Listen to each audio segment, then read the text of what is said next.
Hi everyone, welcome to my channel Extra Subject.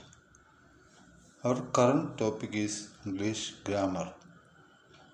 Now we will look into the details of active and passive voice. This is also related to sentence structure.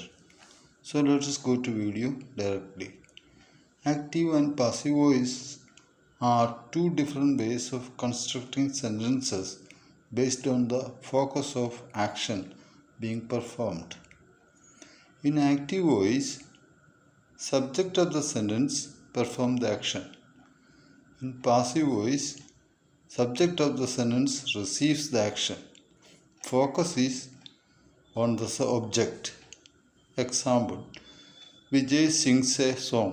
Active voice. Here, Vijay is the subject. Verb is sing. Song is the object. Action of singing is being done by the subject Vijay.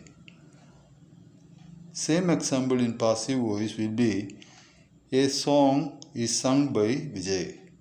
Here song is the subject, sung is the verb, Vijay the entity who did the action.